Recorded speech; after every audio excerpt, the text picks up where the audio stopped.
Welcome to We Have Spoken, episode 3 of season 2. This is the podcast discussing our favorite Star Wars show, The Mandalorian. On this episode, we'll be discussing Chapter 11, The Heiress, which aired on November 13th, 2020, exclusively on Disney+. My name is Dennis. I'll be your Quarian bartender today. Or Quarren? I think it's Quarren, right? Quarren. Yeah, it's Quarren. With me, as always, is my prequel apologist, Ricky. Hello, I'm back. You're back. I have power. Yes, it was weird last week. Really quick, Ricky, what'd you give the score for last week's episode? What did I say? The first episode was a 7 out of 10. I'd say that one was a 6 out of 10. All right, cool. Yeah. We can talk more in a We little can get bit, more into it. but let's get to our special guest today. My friend, reigning Star Wars trivia champion, I'm wondering where, in what district, and father of 6 and fellow nerd, obviously, Kelly Bollinger. Thanks for joining us. Hello there. How are you doing, Kelly? I'm doing great. Yeah? Yeah, excited to talk about Star Wars. Yeah? How's stay-at-home life treating you? Not too bad. I've got a really big commute, so working from home is a lot easier in some ways. What have you been doing to nerd out during this stay-at-home time? What I've been doing to nerd out? I've been getting into a few more video games. I think I've been replaying the Spider-Man on PS4 because I never finished that, and with the new one coming out, I want to get that PS5 so bad.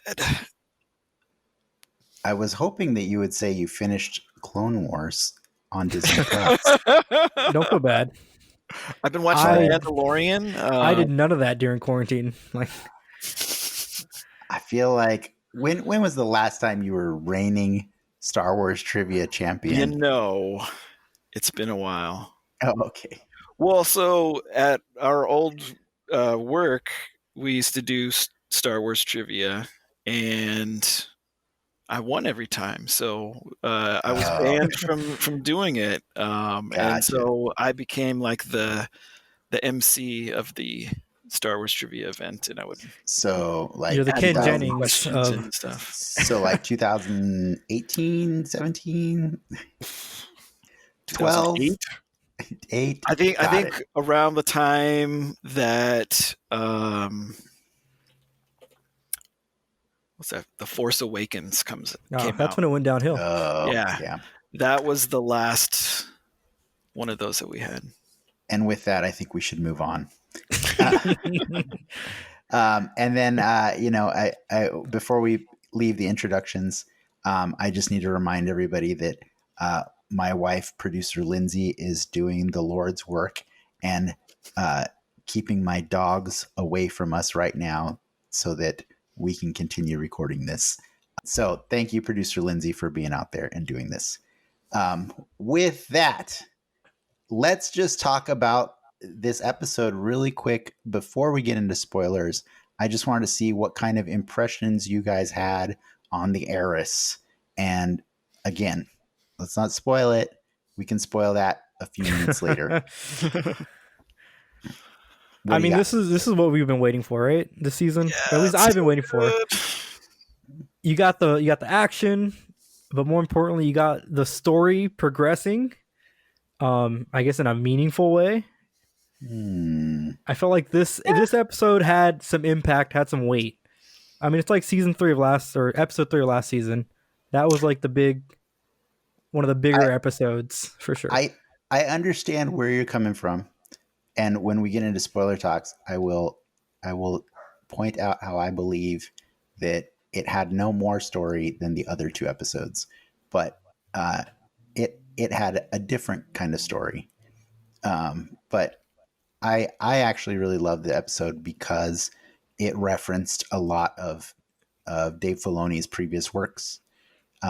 So, which is why I'm always pushing Clone Wars and Rebels to people, because everything Dave Filoni is creating in Star Wars is the new real canon in Star Wars. And he is got a level of continuity that is just on point. And every time we watch an episode of Mandalorian, I do the diligence of going back and on Disney Plus, and I find every other piece of historical information to pull that's relevant to that episode. Today, I spent about 6 or 7 hours watching specific episodes of Clone Wars and Rebels.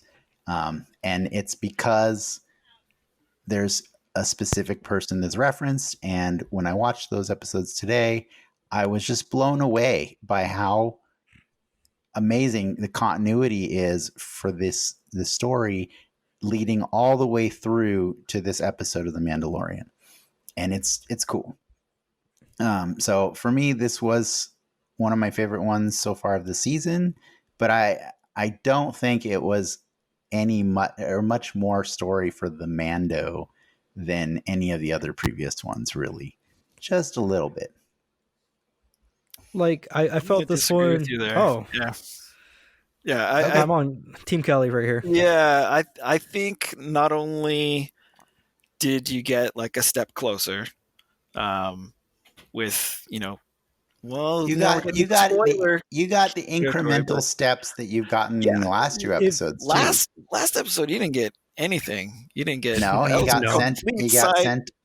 got sent on the way to the planet. There's like a topless frog lady. That's all he got. Yeah, last episode was like, here's the step, and then I'm going to take this side step over here and not get to that step. So this week we actually got to that step, but it also set up bigger stuff that's going to come back. I feel like, to Dennis's point, down the line, this one felt like super MCU in the sense where you have all these characters, some of which that we know from other things, that their paths just crossed for this one event, but they're kind of still doing their own things. So I can tell you guys are biting your lips because you really, really want to talk about the things that happened in this one. And I know why, because it was really juicy. So let's get into spoilers, and do it. I will give my brief recap for anybody who needs to remember the main point of this episode or whatever. So anybody who hasn't seen the episode, go away now, come back. The whole point of this podcast is to talk about the show that we just watched. So please don't listen to us if you've never watched the show. With that, my hot take on this episode was, this is the one where we get confirmation that Mando was brainwashed as a kid. Am I wrong? Like, I sent you in the chat, like, right after I watched it, I'm like, the Mandalorian's a member of the Westboro Baptist Church. Like, he's super on the deep end. He, I told you guys, or I told you, Ricky, a year ago, I told you when we were having our arguments about, is Boba Fett a Mandalorian? I went to the Boba Fett website, the fan site, and they said no. But that's not my point. I don't care what the fan site says about Boba Fett. The point is, this changes it. Without question, no, it doesn't change anything. For me, it didn't change anything. Without question, fans of this new show just accepted what they were given at face value, which was really strange to me because, like, this has never been what we've seen of Mandalorian culture in anything. And so it cracked me up that people were just saying, oh, these are real Mandalorians. And I'm like, what about bo-katan? And what about Pre Vizsla? And, and all of these other characters that we've seen even before Clone Wars, we've seen, other ones. Yes, Boba Fett never took his helmet off, but Boba Fett also got to be in like 5 minutes of Star Wars ever or something like that. You know what I mean? But even Django, we saw Django take his, and that's been the argument that people have been using, that, oh, he's not a real Mandalorian. Dude, there's no such thing as a real Mandalorian. Like, it's not, there's just, you wear Mandalorian armor, you're at least somehow related to a Mandalorian, like, so I really appreciated that this episode finally addressed that there are divergent cultures happening among them in this universe, because Filoni has planted the seeds for this throughout his entire Mandalorian storyline in Clone Wars and Rebels, and I just want to point out that a large part of that storyline in Clone Wars involved Jon Favreau. Oh, I didn't know Jon that. Favreau was the main antagonist in the Mandalorian storylines. Right. He was Oh, Pre yeah. Vizsla. Yeah. He I was the thought guy that's- running yeah. Death Watch, which I believe Children of the Watch. You know what I mean? Like, Oh yeah. I kind of, it's very similar to what I said in our first podcast or the first one for this season, where this kind of gives us the best of both, like in terms of how they handled the Boba Fett situation. The fans kind of got to see that armor do the things that you wanted to see, but it still opened that door for Boba Fett to exist in this world. And the way they handled the Mandalorian situation, I think, kind of gave us that same best of both worlds feel, where it's like, well, this is just like different parts of their culture. Like these guys do this thing, the other guys do one thing, but there's a line in there where Bo-Katan, she says like, or she makes a comment about Mandalore, how she wants to take it back, and Mando's like, it's a dump now, it's gone, and she's like, that's what they want you to believe. It's a cursed You know, planet. it's those little narratives are super interesting, because like, who do you believe? Who is right? Oh yeah. You know? You have an unreliable narrator. Yeah. Well, I just wanted to, rub your nose in it for a second before we moved on. Let's talk about light side, dark side. Let's talk about the things that we love the most about this episode. And then let's talk about the things that, may have missed the mark a little bit. Obviously, my favorite thing about this episode was bo-katan, played by Katie Sackhoff, returning. I'm pretty sure that was a big one for you guys too. I know Kelly is a big fan of Katie Sackhoff from Battlestar Galactica as well. I'm not sure if you're aware, but Katie Sackhoff played bo-katan Kryze in all 13 episodes of the animated series that the character appeared in. So she's always been there. She actually was originally not planned for her first episode because, Dave Filoni was writing Clone Wars all the time back then. But I read a fun fact that he inserted the character into the storyline because he had cool ideas that he wanted to do with her for season 5 of Clone Wars. And so I can go into a deep dive, but I just want to see what you guys think about this first before I completely just dump my bo-katan knowledge all over you guys. She looked like bo-katan. I mean, that's something. How do you know what bo-katan looks like? Did you look her up? Is that I what you looked did? her up. Yeah. Okay. The jump from cartoon to this was really well done. Mm-hmm. I think they handled that great, especially the hair. I feel like the hair was gonna be a little tricky, and they got that down with the headband. Yeah. No, she was great. And I'm really happy that Jon Favreau brought Katie Sackhoff in for that, because I wish it was just a given. I wish it was just a given that this actor comes in because they played the character on the show. But I know that Rosario Dawson's going to be playing Ahsoka Tano, and I'm not mad about that. I just, it is kind of a bummer to know that the voice that we've associated for so long with Ashley Eckstein will not be the person we see here. Dub her? No, that would be really That's what they insulting to did Rosario Dawson. for Solo. You know that, right? I don't know. When Darth Maul, the Darth Maul at the end of Solo is Ray Park. Oh, yeah. No, that I know. Is the voice actor. I know, but I think Ray Park gets done dirty all the time in Hollywood, though. Like poor guy. Well, play Snake Eyes, and then he's not even good enough to play Snake Eyes anymore. Apparently, I think just Twitter rude. canceled him a few months back. Oh, really? Okay, I don't know the details of that. I didn't hear about that. Yeah. But no, I really loved. So what I was saying earlier, guys, is I know you guys are saying that this moved the story a lot. I don't think it moved Mando's story a lot. I think it moved the Mandalorians story a Okay. lot. Like the story of I'll concede to that. the greater Mandalorian culture, which has been a story that Filoni and Favreau have been seeding for so long. This is a continuation of that story. So now we get to know what the real Mandalorians, the ones that matter to the larger Star Wars universe, are doing. Because, like, let's be real, like, Mando doesn't do much for the greater narrative. Maybe 8 years from now, when we find out that Baby Yoda is actually the one that tampered with Palpatine's clones and made them inferior so that they were destined to fail in the stupid series that came later. You know, who knows?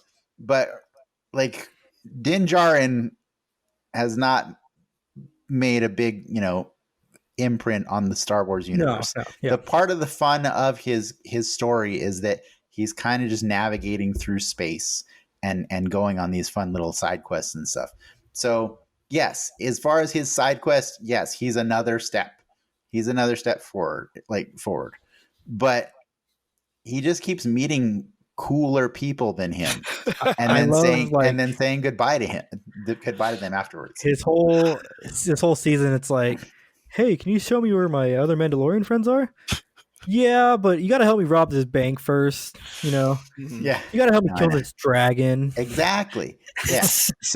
So what I think's interesting about him and this series is that, like, we're getting these continuations of bigger stories that or seeds of, like, knowing what happened to the Empire after, but we're getting them through the eyes of this guy that now the audience has just learned everything he perceived as a real has not been the truth. You know what I mean? So, like, that's a very adult, mature way to like approach them, because, like, the previous shows, like Clone Wars and Rebels, it's like, oh, let's go on fun adventures with Obi-Wan and Anakin, but let's meet all these cool characters, and it's cool. And then on Rebels, let's create some new Jedis and some new important characters that form the rebellion, but let's check back in on these really cool characters, So all the time that we've seen these characters before, it's cool characters that are important to the universe meeting cool characters that are important to the universe. Yeah. Now it's just this schlub that's like, hey, like, I like him. Don't get me wrong. I really do like him, but the guy has no sense of what's real anymore. You know what I mean? True. And he's not even prepared to process that, because, like, the whole time I've been like, no, I've never seen this is the way crap before. Like, this is weird. I like it. I think it's cool. But, I guess that's just he drank the Kool-Aid, clearly. Well, so he was put in a position where he couldn't have a choice. He didn't have a choice, right? He was rescued as a child. Yeah. Like, who's to say, though, that what he's learned is not what a true Mandalorian is? Like, to him, that's his whole world, right? But I would say that I am to say that what he learned is not, because the reality is the second he meets a Mandalorian who takes their helmet off, he wants to kill them. That is a bad reaction to have to another person. It's like for taking their helmet off. The conversation Nas had in episode 1, where that whole episode changed the perception of what Tusken Raiders are. Yeah, we have always seen them as violent creatures of Tatooine, and then we see Mando, like, interact with them as people, and you come to find out they're actually people. They have families. They have little, Well, I mean, we learned that's a fair point. Yeah. But for, it flips it on its head of showing us the other side of that coin, Yeah. I mean, it's fair in episode 2. Yeah, it's fair in that, like, in mainstream media, we've mostly just seen Mandalorians being hyper violent, characters. And in fairness, bo-katan and her night owls were hyper violent in this episode, but there is more to them. Like, she is on a mission. She has a very specific thing she's trying to do. She's trying to unite the people of the planet Mandalore, because they've gone through a lot of bad stuff. in the galaxy because of the Empire. So she's now taking the opportunity to, now that the Empire is supposedly done, she's trying to reunite her people. I would like to point out the fun thing that I think what made me the happiest to see her is when the show showed us the Darksaber for the first time at the end of the first season. There was an implication about that. I nerded out with you about the fact that, that is the symbol of the true ruler of Mandalore. But usually you take it by killing the previous one. So like it's usually a trial by combat thing. So when I saw Moff Gideon with it, there was an assumption because bo-katan is the last owner of the Darksaber, which you would know if you'd watched Rebels. I knew that actually. Okay. Well, so she was meant to rule the people after she was gifted the Darksaber, not through combat. She was given to it because all of the clans of the Mandalorian people at the time kind of voted for her to be their ruler. And so when I saw that sword last season, I was like, oh, well, okay. No, she died. I guess that's a way of saying she died, but now. When did the Great Purge happen, though? That was after she became the ruler, right? So the Great Purge, I think, happened sometime between episode 4. Sorry, 2 and 3, right? Movies, Star Wars episode 4. I believe the Purge is more recent. Yeah. So that was my assumption though. When I saw him with the Darksaber, I thought he. So sometime between the last eight and 5, between the last 8 and 5 years, I believe, is when this purge would have occurred. Something like that. Yeah. Because pre original trilogy, there was a lot more Mandalorians during the Clone Wars time.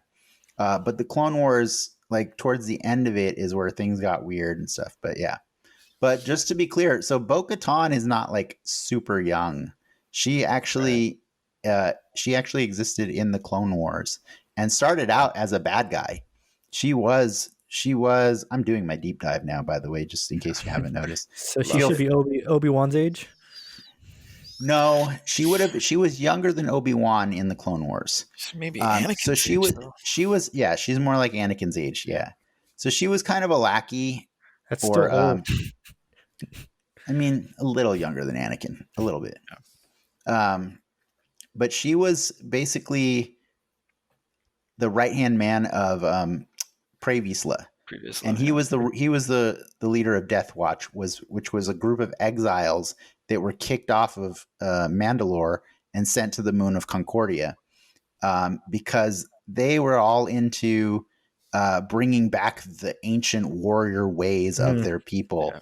And Mandalore was trying to be like a civil planet and be part of the Galactic Republic and be diplomatic and negotiating and stuff.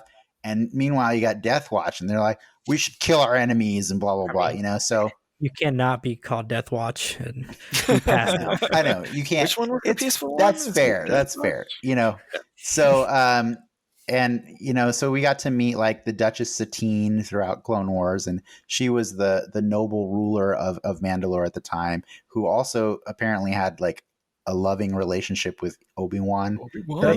I think was right? That's bo-katan's sister.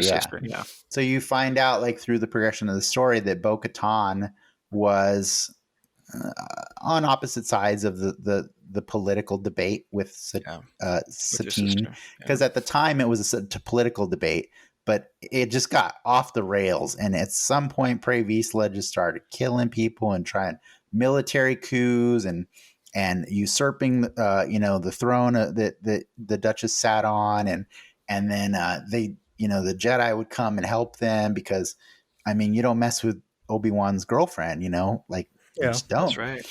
And so they'd kick him back off the planet and stuff, and then next thing you know, this is all canon, by the way, I'm not just making stuff up.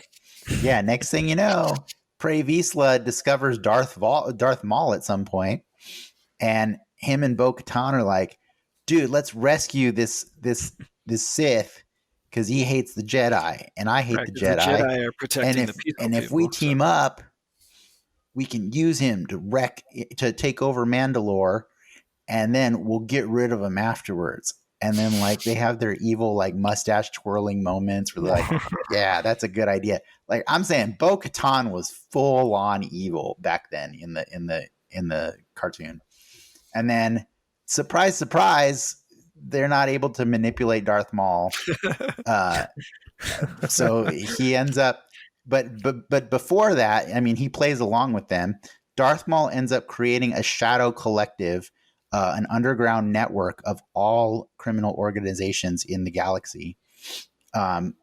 Which we saw in Solo. Which we did see in Solo, right? Is that he is the mastermind behind all of the crime networks, or And then after he does that, he's like, I don't really think this Pre Vizsla guy is going to work out. And so he kills him, takes the Darksaber, and becomes the new ruler of Mandalore. And then he lures Obi-Wan back to the planet, and he's like, check this out, bro. And then he murders his girlfriend in front of him. Yeah.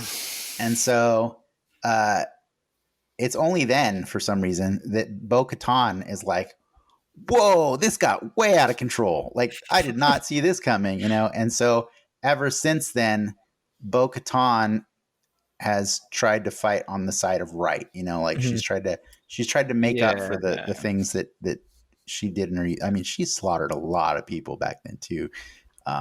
But you know, she ends up teaming up with Ahsoka, and she's Gamora. She's basically Gamora. No, I would say the Mando is Gamora. The Mando was raised to believe like something that is just not true, and has been an instrument of destruction this whole time. I think Bo-Katan made her own choices. Gamora wasn't allowed to make the choice. You know what I mean? Gamora was like, Gamora's just like, I guess I want to live, you know, the same way Din was, you know, like, I guess I go with you people now because you're saving me from droids, you know. Din's almost more like Nebula, though. He really like embraced the philosophy and all that. But, I don't know. I feel like if we're going down this weird comparison, I don't think it really fits all that well. But I would say Bo-Katan is more than Nebula because she totally bought into it of her own free will for a long time, and then rejected it completely, and realized that everything she did was wrong, and she has to pay a penance for that. But she still totally has that bad side, you know, like. I mean, Bo-Katan kicked some serious ass in that episode. She was shady in this episode too, right? She like altered the deal and all that. Yeah, that was cool. Yeah, and she was smart enough to recognize, you know, what cult the Mando was from. And when she realized that, she's like, well, I'm clearly not going to be able to correct his brain today. Like she didn't I might as well make good use out of him. And so she just starts dropping "this is the way" on him, even though that is not her ideology. She totally used him. She is a manipulator, but I mean, like, you know. But she had really cool armor, though. Oh my God, she did have cool armor. She had the Night Owl's armor. Yeah, so awesome. Yeah, when my wife saw it, she's like, "Is that Sabine?" And I'm like, "No, that's not Sabine." I was like, wait, I recognize this. And then as soon as the helmet came off, I'm like, it's Bo-Katan. Yeah, it was spitting image like from animation to live action. Are owls just a thing in Star Wars? Like, no, it was the Night Owls. Owls are a thing in Star Wars, actually. Like the actual animal. Oh. Sorry. Yeah. Oh. That's weird. That's lazy.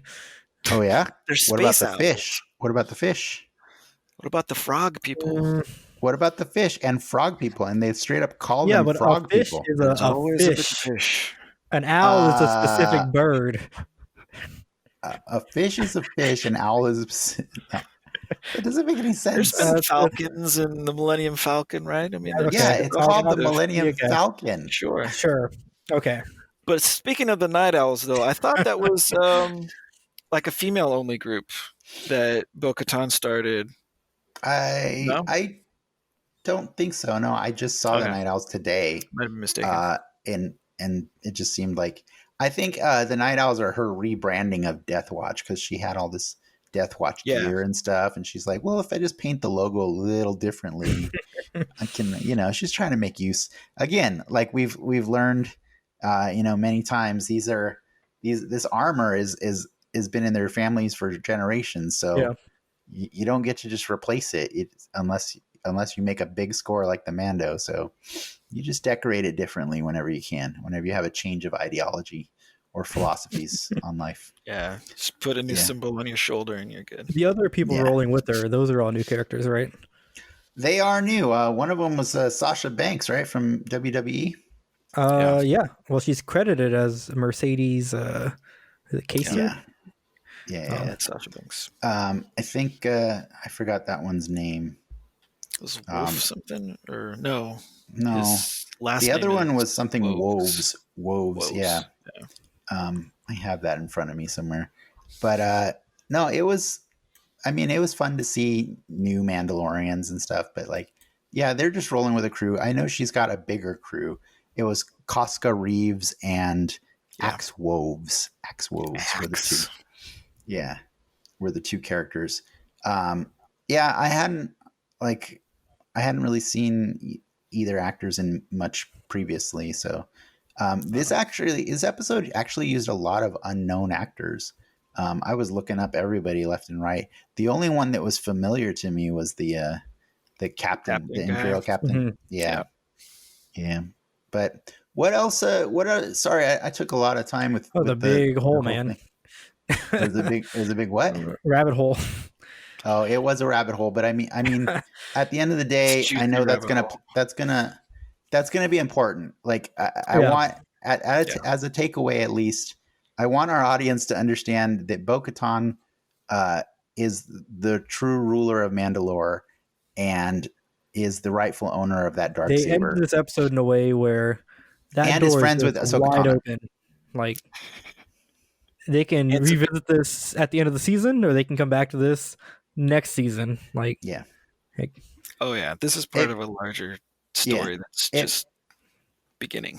It makes me excited because I think we're gonna get. I don't know why. I just really love the characters in Rebels, and I want to see them in live action form so bad.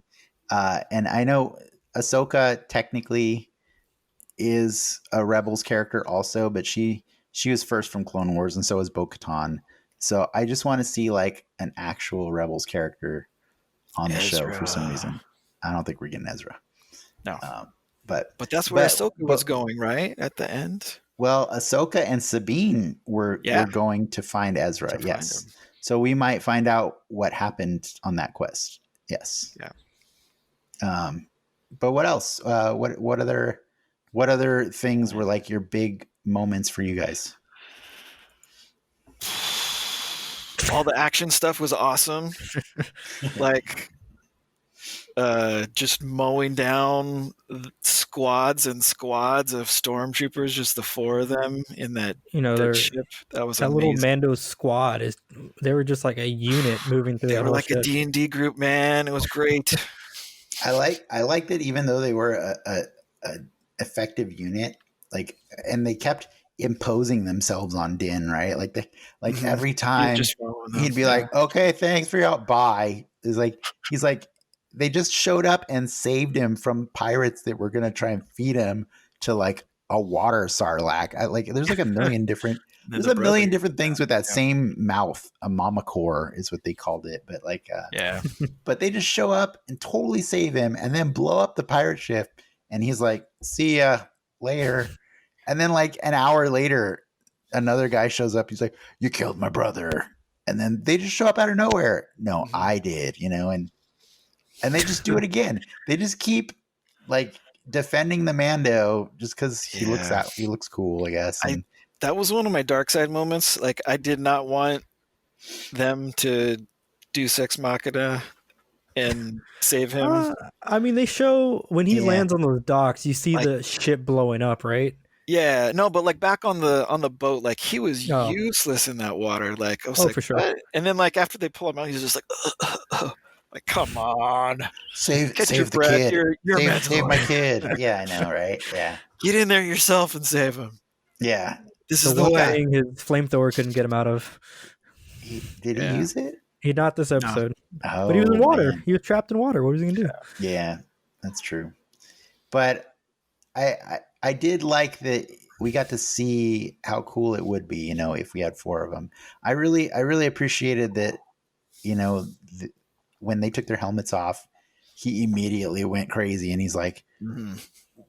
you know, he was ready to kill them, right? Like I said, and I was thinking to myself, no, these are three you do not want to mess with. Like this is not going to go the same way as it did with Timothy Oliphant. Just do not try to take these three on. Yeah, he didn't even want to talk to them after that. He was just like later. I know. It's like, Yeah. I mean, I you're like looking for that, these guys. Why don't you talk to them? he's got an internal dialogue going on right now, right? Yeah. Like, and we're gonna get tiny glimpses of that for the rest of the season because he's gonna start unraveling, right? And that helmet's coming off again before the season's over. I mean, do you think it'll stay off? I think it's gonna come off more often. Yeah, I think it is. I'm happy because Eventually, like that is just such a crappy way to live life, man. Like that's just sad. Now Pedro Pascal's gonna have to show up to work. Can't just voice it in. That's fair. Yeah. What do you guys think about the Baby Yoda whole thing that's been going on in the internet for like the last week? Oh, the eating the kids?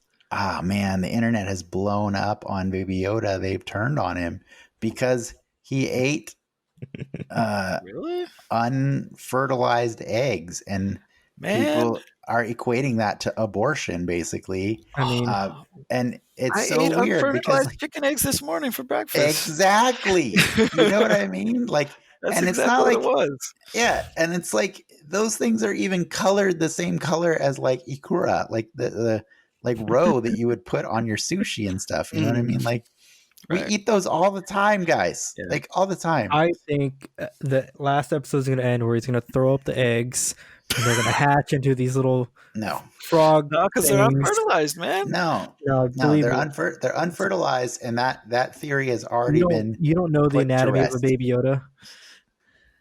I know they eat a lot because they're hungry, not because they like to regurgitate fully, you know, gestated babies later. I know that I know. I know that when Yoda was looking for a candy bar, it wasn't to turn it into a baby later. I'm just saying. But I'm happy to see that, like, what I got out of this was because I did see you're not the first person to have said, I hope Baby Yoda regurgitates a bunch of, you know, safely kept eggs, and because, you know, he was trying to help. No, that has been on the internet for a while because people can't accept the idea of him just eating babies, but like, or not babies, but you know what I mean? We joked about it being babies last week, but they're not babies. But the funny thing about it is, like, why would he know any better? Yeah. Until now, right? I think what's really cool is at the end of this episode, he got to see what comes from those eggs, you know?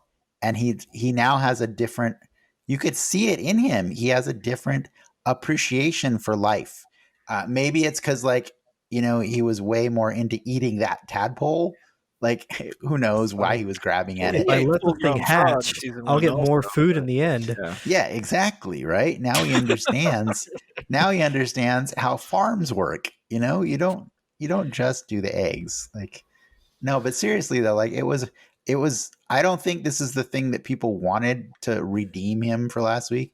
I don't think he needed redemption from last week. I think he's an innocent creature that doesn't understand the ways of man or whatever, or like, and is not subject to our moral, you know, concerns. Like, he doesn't understand that frog lady even made those eggs, right? Like, this is just, as far as he's concerned, she's carrying a bowl of Cheetos, or like, it doesn't. Yeah, I mean, So he hasn't even learned to speak yet. So like, Yeah. he's way down there on like Yeah. just learning out things. Like, he can walk, but doesn't use language yet. So I mean, that's how you're gonna understand complex systems like that. Dumb baby. I mean, he's not dumb. He's just a baby. Yeah, exactly. Yeah. But Still learning. I did like getting the impression that maybe he's got a new respect for certain types of life. So you notice, like, at the end of the episode, he eats that little spider squid thing, whatever. But it's only after he watched one of the Mandalorians eat one earlier. So like, he's slurping up the tentacle the exact same way that Sasha Banks was. I love when he's eating the soup and the little squid comes on his face, and then Mando just stabs the squid. So good. That's the second alien reference we've had in 2 episodes. Yeah. With the face hugger. I don't know. I mean, I think, but I think that's a bigger tell about the universe, right? Is that we can't be judging them for whatever decisions they make, because they live in a universe where things like that exist, where your food might jump out and bite you. You know what I mean? So like, I don't think we can really be holding them up to our standards for how they behave and stuff. I just thought it was funny that, like, this might not have cell phones on Star Wars. Like, hey, can you call Ahsoka real quick? Let them know I'm coming. Seriously, it's true. And yet they do have cell phones. They just don't use them that way. Well, you got to call after 9. So more like walkie-talkies, kind of long range. What about you guys? I mean, you talked about the story progress earlier. Do you want to go in more into depth, like if you really think it pushed the needle? It did. I mean, we got to see Moff Gideon again. Yeah. I think there's it's not only is it just like one small incremental step towards him completing his mission, but it's the first step in the bigger picture. You got bo-katan trying to find Gideon with the Darksaber, and Gideon's trying to find the Mandalorian because he has the child, and they got to come back to that, man. Pieces coming together. Yeah. You know why I naysay? It's because I don't want that story. I don't want the Jedi to come into the story and take over like they do every freaking Star Wars story ever. I want the story that is just Mando and a Force-sensitive little, Mogwai going all over the universe and having zany adventures and eating random things and killing bad guys and stuff. That's what I want. And so I don't like when they push it in that direction that I know a large percentage of the population does want. You got to sell toys. You can sell toys without doing that. Totally, yeah. You think people aren't going to buy a Frog Lady toy? Come on. They're going to buy a Frog Lady toy. They're going to. Yeah. They're going to buy a Quarren bartender toy too, like, just because. I wanted that guy to be somebody, but he was not when I looked him up. I just wanted him to be as cool as the Weequay in the first episode. I just wanted to have him be a secret, celebrity, but he wasn't, to my knowledge. No. Yeah. And he's dead now. Yes. Did the bartender die? Well, was it the bartender? I thought, because there was like the server guy. He was Mon Calamari. I mean, you might just be racist. I'm not sure. I did like that planet was full of Quarrens and Moncals, right? They're supposed to hate each other, right? Well, because it was a water planet, right? And like that's where they're from. Mon Calamari is a water planet that's primarily consisting of the two races, right? Yeah. So it was cool with each other too. It makes sense why the Frog people would go too. Well, to be fair, they were frequently at war with each other during the Clone Wars. We don't know. Yeah, they kept choosing different sides. The Separatists. Yeah, it doesn't mean that they're still necessarily, I do want to say there was a lot. I thought a theme in this one was family And not only are the frog people starting a new line, you've got bo-katan and her family lineage and her trying to reclaim It's called the that as Heiress, well. right? Yep. There you It's go. called the Heiress, yeah. In the Yeah. family of Mando and Baby Yoda. That's fair. That's fair. I mean, is he going to really give him up to the Jedi once he, like, next episode, he's say he meets Ahsoka. You know, it'd be is he so really going to say, cool. "Oh, see you later"? Come on. What if he gave Baby Yoda to the Jedi and then dipped out, and then we just got more adventures of Din Djarin without Baby Yoda? Yeah, that could work. That's not gonna Deadbeat happen. dad style. I would tune in. That ain't gonna happen. He's Hey, stuck to that Ahsoka, baby. I'm gonna go to the corner store real quick. Peace. I'm gonna pick up some cigarettes. I'll be back in an hour. Milk and cigarettes, yeah. I think that it's probably time we head over to midichlorian section, and that's where we just talk about the little things that don't really matter to the larger story, but they matter to us in the same way that stupid midichlorians matter to Ricky. They're gonna come back. It's gonna happen. I mean, if anything, next couple episodes. Not while Filoni's running the show, man. Yeah, dude. Not while Filoni. The only reason why I say they will is because episode 3. No. When he gives Baby Yoda back. No, you got to talk about that in episode 3. They're You don't scanning get to talk him for something. What are they scanning him for? For his Baby Yoda DNA. Oh, they're checking to see if he's Force sensitive. I'm just saying, calling it. It's fine. They're dead. They're dead to us. I mean, that's the true Lucas's true vision. Anyways, the way he's willing to defend this does tell me that it's time to talk about the minutia of Star Wars. Yeah. So let's get into it. Let's just talk about the little things that were just special to us and don't have to be special to anybody else. I have one that we almost touched on. We got so close to it. So that squid you guys were talking about that jumped out of the food, that was a squid dish served by a Quarren in a tavern full of Quarrens. The Quarrens, who are squid people, eat tiny squids. Was it a squid or like an octopus? Oh man, you're kind of splitting hairs at this point. You know, if I'm Davy Jones, actually, I mean, Davy Jones is technically like an octopus, more so too. When I brought that up, my wife was telling me that's basically the same as like there are tribes of people that eat monkey. And I was like, that's fair. That is fair. Close relatives. So I don't think we can judge Baby Yoda for wanting to eat frogs' eggs because they're not even Yoda eggs. You know what I mean? So, but yeah. What about you guys? A lot of people are going to recognize the AT-AT bottom half that pulled them out of the water there. That was cool. It's dope seeing like Imperial. I mean, I guess it's not Imperial tech. It's just the same manufacturer, I guess, right? It could be repurposed Imperial tech. Yeah, it could be repurposed. Yeah. It could have been like, I mean, the war's over, so you gotta take the stuff and repurpose it however you can.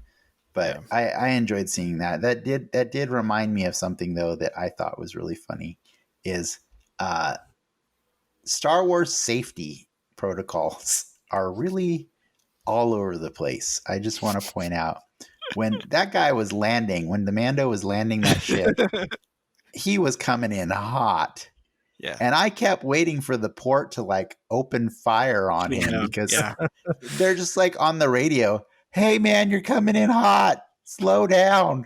And it's like, you don't have anything to stop a ship from just crashing on your port. I mean, this is a black market like hub. Like, I guess, but you know what's hilarious is later on they make a reference, like when the Imperials are trying to take off, they make a reference that they're not allowed to ascend into atmosphere until they leave the harbor. Yeah. So it's like they clearly got some rules. It's just weird that you don't have rules about landing. And how instead, are they going to enforce them? Instead, you just got a walker that picks you up out of the water after you crash. Aren't I don't think I saw any like law enforcement there at all, right? No, that's There's fair. no like You're right. guards You're or right. anything to enforce anything. Yeah, I would then like to point out one more safety measure before you jump in, Ricky. I laughed so hard at they're in the cargo control room. oh, so good. Oh And man. then the pause, and then he's like, "Oh," and then boom. That's great. Oh man. You guys need to childproof your cargo control room buttons, guys. That was ridiculous. That was so ridiculous. But what were you gonna say, Ricky? Now, back to Mando's like beat up ship landing. Like, aren't Mon Calamari supposed to be like really good, like repair people and like repairmen? Yeah, they are. Like that's their thing. That's why they pilot the. I mean, Aren't the they ships made called the- calamari? I think you're being kind of racist, though, right? Like they can't Probably, all yeah, be. totally. They But can't all be. He They just are. happened to They are find the- known.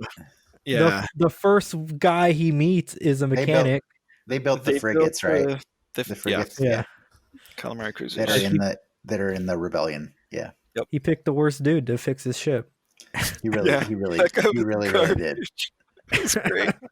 He really did. That was It's like, I paid you that- 1,000 credits. that ship was tied together literally with ropes. It was great. Literally, like that was amazing. And the Oh, credits then when too. you went off into hyperspeed and there's like part And then of it. a piece a piece falls off. Literally, yeah. That was so Yeah. great. Any more, Kelly? Definitely loved the all the stormtrooper chatter. When they were on the ship, they're like, "Look over there, blast him!" Like totally stormtrooper lines from Return of the Jedi. There were I like was- a lot of sound bits from past Star Wars movies, like when Right, Bo-Katan takes off her yeah. helmet, you hear the Darth Vader like hiss. Yeah. Mhm. Some of the engine noises that the Razor Crest makes were like straight up Millennium Falcon sounds. Yeah. The I got one other minor thing, and that's the 3 coins that he gives the server in the bar are oh yeah. the 3 Mon Calamari credits that he gets from Grief back. Grief I Karga, think it's like right? the very first episode, right? I think It's you're the right. first episode. Yeah. He's I like, think you're right. all I got is this Mon Calamari credits. He's like, Fish it's He's money. like, what am I gonna do with this, right? Yeah. Yeah. That's a pretty cool. See, that continuity is just out of control in this universe.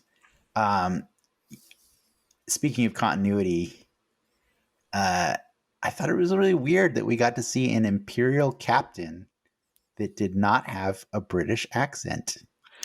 That is Pilot was the only one with a British accent. True. Yeah.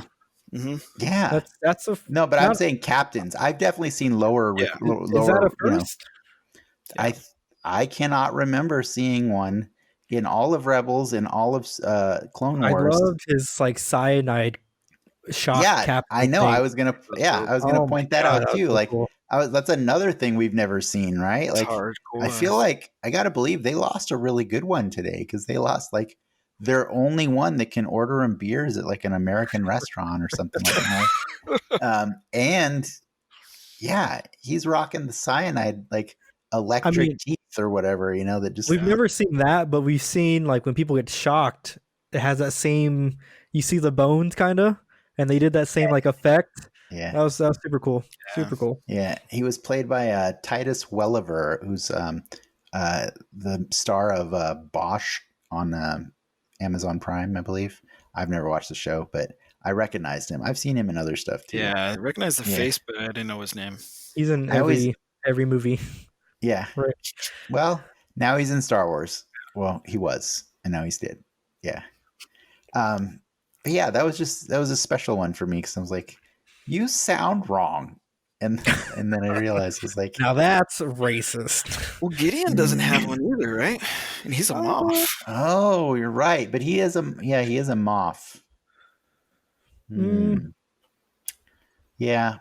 But you maybe get the there's impression though, he's got some history to him. I think for me, I've always seen higher ranking people, like really higher ranking people, make it up there for whatever exceptions. You know what I mean? Like there might be weird exceptions, like Grievous got to be Does the general of the entire army, what's the even blue though guy? he's not even human, right? Who's the blue guy? What blue guy? Oh yeah,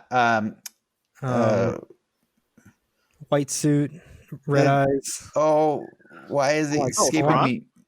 Yes, Thrawn. Yes, Thrawn. Thrawn. Does he Thank have an you. accent? Yes, Thrawn Okay. has an accent. Hmm. Yes. Yeah.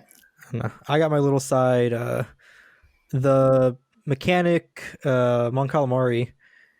The nostrils of that puppet were puppeteered by Janina Gavankar, who is Iden Verso in Battlefront 2's campaign, which is canon. She's awesome. Yeah. Why did she puppeteer the nostrils? Apparently, she's friends with the guy who was in the costume, and he does a lot of work in this type of thing. And he's like, "Hey, you want to come puppeteer some nostrils? I need a second puppeteer." So they had a celebrity Sweet. puppeteer, and they couldn't even like I mean, I'm not cast saying somebody she got paid. semi-famous as the bartender. Wasn't John Malkovich?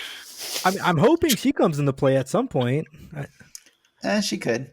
I mean, That would it's be awesome. right. The timelines are there. Yes. I mean, the game is canon though, too, right? Yeah. Yeah, the game's Yeah. canon. Ooh, the timeline's there. She could play herself. Yeah, that'd be really good. Yeah. Well, I mean, I do want to point out, like, as I was rewatching every episode that included bo-katan, it did bring me to watch 2 of the last episodes of Clone Wars, which that was rough to watch again. It's really good. But I just noticed as I was watching that, like, without spoiling too much, because I believe that this weekend you guys are finally going to go watch those shows. Ahsoka actually makes friends with these 2 people who are like these 2 sisters that are just, one's a mechanic and the other one's kind of like a grifter kind of person. And she ends up befriending them. They go on a long adventure and stuff. And then at the end of the adventure is when bo-katan shows up and is like, "Hey, Ahsoka, I need your help on Mandalore. We got to, we got to go do stuff and I need a Jedi." And so she's like, says goodbye to her friends. And she's like, "Can I just leave my bike here?" And they're like, "Okay," implying that she's going to come back. And then they leave. And I realize after finishing the show, I'm like, they just left a giant loose thread in this show of these characters that we could meet later. And they're played by actual famous actors. Like one of them is one of the women from Orange is the New Black, who is a little older than the character she played in the show. But I was thinking to myself, I'm like, Dave Filoni, did you cast these people knowing that you're going to bring them back next year in The Mandalorian? Because it's going to be super cool. Like, so yeah. I think we're going to see more and more of these characters that we've seen in Clone Wars and Rebels very soon. Like but it's fun to see that he casts like really established actors and stuff. So, and then like, randomly we just get nobodies cast as like bartenders and Imperial people and stuff. I'm probably offending the mothers of those nobodies somewhere out there. Like, I apologize. They are totally watching this show. They matter to somebody. I mean, it's yes. like, what do we say? Jon Favreau and his famous friends, right? Like, it really is. Yeah. Like, yeah. Like, hey, and Dave Filoni and Dave Filoni and his famous friends too. So, yeah. But do you guys have any more little ones that you want to add? I don't think so. No, I mean, this was a good, solid episode. Yeah. Like this is up there with the prison episode for sure. We're gonna put a bow on it. I think we should put a bow on it. All right, let's wrap this up and let's say that, acknowledging that 5 years down the line, you may think this was the dumbest episode in the Mandalorian storyline. But right now, on a scale of 1 to 10, we're going to start with Kelly first. What would you give this episode and why? I was thinking about this. I think I'd give it an 8.5. Took my number. Yeah, it's a good number to give it, really. It's solid, so much action. It's got all this cool back lore from the Clone Wars. And I don't know. I really liked how it alluded to something bigger, so Solid 8.5. I want to say 8.5. I want to say 9. Like, I'm thinking I liked a lot of this episode. I'm trying to think what those extra points are that I didn't like that knock it down, but I mean, it's just solid all around. It's, for me at least, it gives me the story that I wanted. You got some great action scenes with the jetpacks and them taking the ship. Um, I'll say 9. I'll lock it at a 9. We see a dark saber, I'll give it a 10. But You mean the thing that you've never actually like seen in the cartoons? Like, I is read that what Wikipedia. I know what it does. you read Wikipedia? I will say I will agree with Ricky, but I have maybe different reasons. I'm going to give this one a 9. I said last week that I'll keep giving this show 8s because it engages me for about 45 minutes to an hour, and I get to forget everything that's going on in the rest of the world and just live in Star Wars. But I said if the show ever pushes the story, I will give it a 9 or a 10.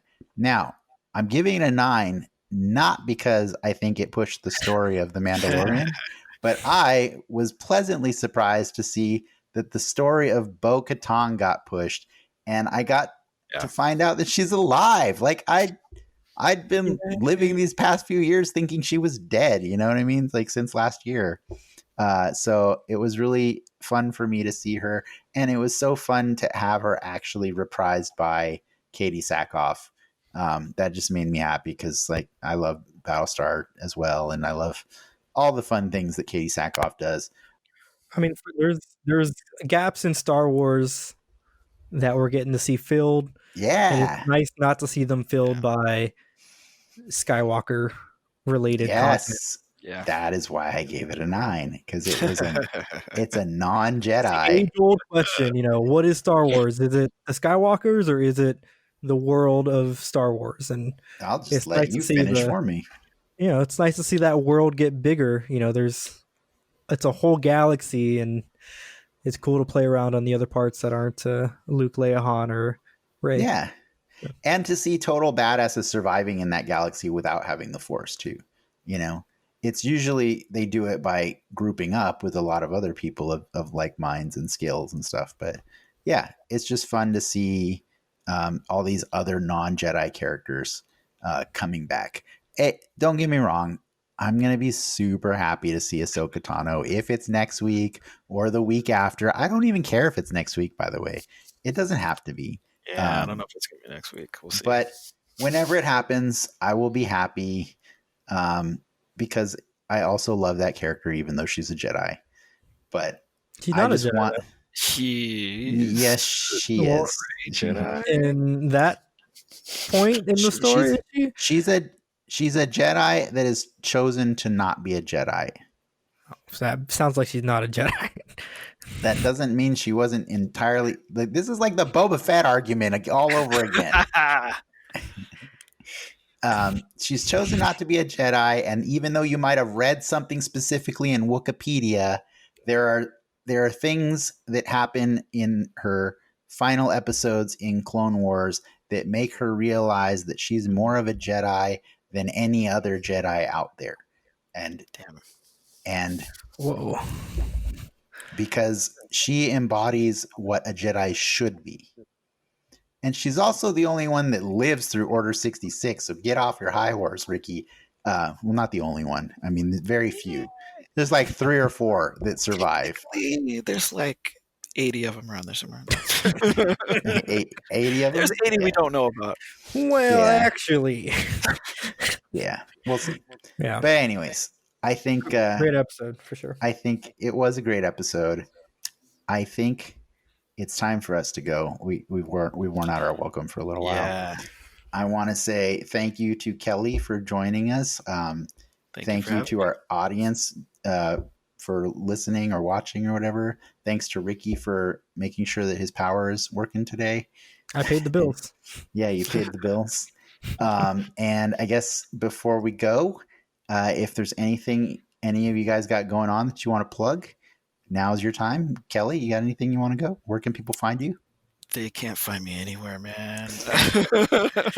I have nothing to plug. I'm on Twitter at Bolo the Bloody. Yeah. Sharing your deep cuts of Star Wars. Yes. Yeah. Enjoy the Well, good times. even if you're not anywhere else, I appreciate that you're here with your Star Wars wisdom. Yeah. Yes. And then Ricky, where can they find you? Ricky the Nerd on Instagram and Rickman9 on Twitter with 2 R's.